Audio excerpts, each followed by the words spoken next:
दूध में लाल कुटी हुई मिर्चें और मसाले डालें और बहुत ही मज़ेदार सी रेसिपी बनाकर तैयार करें। ये ना तो कोई मिर्चों की खीर है, ना ही कस्टर्ड है, ना ही ट्रैफल है। ये बच्चों के लंच बॉक्स के लिए एक बहुत ही मज़ेदार सी रेसिपी बनाकर तैयार करेंगे।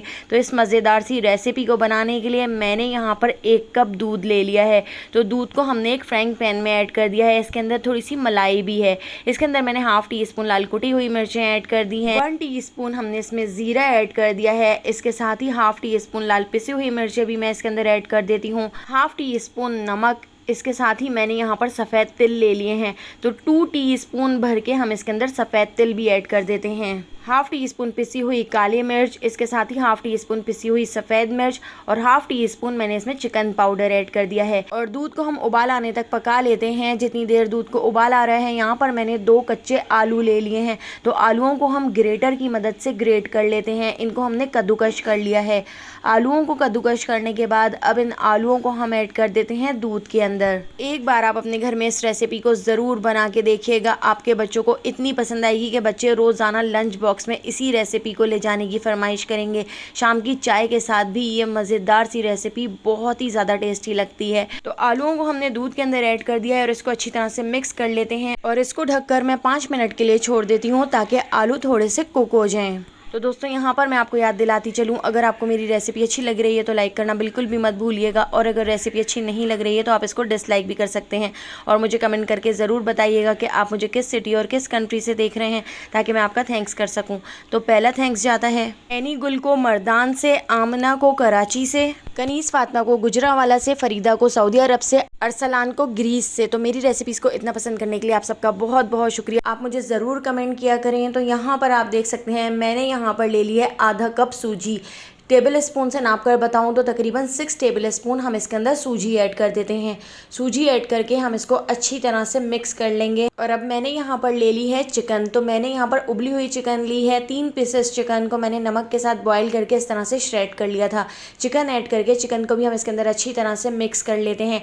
अब हमने यहाँ पर सूजी को कुक करना है, सूजी के कच्चेपन को ख़त्म करना है। तो उसके लिए मैं इसके अंदर थोड़ा सा दूध और ऐड कर देती हूँ और इसको अच्छी तरह से मिक्स कर लेती हूँ। और अब मिक्स करने के बाद हम इसको कवर करके लो फ्लेम पर 10 मिनट के लिए छोड़ देते हैं, ताकि सूजी का सारा कच्चापन ख़त्म हो जाए और सूजी भी अच्छी तरह से कुक हो जाए। तो ये मिक्सचर हमारा बनकर तैयार हो चुका है। इसके अंदर हाफ़ टी स्पून पिसा हुआ गरम मसाला ऐड कर देती हूँ और हाफ़ टी स्पून ही हम इसके अंदर चाट मसाला भी ऐड कर देंगे और इसको अच्छी तरह से मिक्स कर लेंगे। अगर ये मिक्सचर आपको थोड़ा गीला गीला सा लगे तो आप इसको थोड़ा सा भून लीजिएगा। आप इसको इतना भून लीजिएगा कि ये फ्राइंग पैन से अलग होना शुरू हो जाए। तो देखिए, इस तरह से मैंने इसको चमचे चलाते हुए थोड़ा सा पका लिया है और ये मिक्सचर हमारा बनकर तैयार हो चुका है। ठंडा होने के बाद भी ये थोड़ा सा थिक हो जाएगा। इसके अंदर मैं ऐड कर देती हूँ बारीक कटा हुआ आधा बंच हरा धनिया, थोड़ा सा पुदीना, 4 से 5 बारीक कटी हुई हरी मिर्चें। तो ये तीनों चीज़ें ऐड करके हम इसको हाथ से अच्छी तरह से मिक्स कर लेते हैं। तो यहाँ पर हमारा बहुत ही मज़ेदार सा नगेट्स का मिक्सचर बनकर तैयार हो चुका है। हाथ पर मैंने थोड़ा सा ऑयल लगा लिया है ताकि ये मिक्सचर चिपके ना। तो ठंडा होने के बाद हम इसके इस तरह से नगेट्स बनाकर तैयार कर लेते हैं।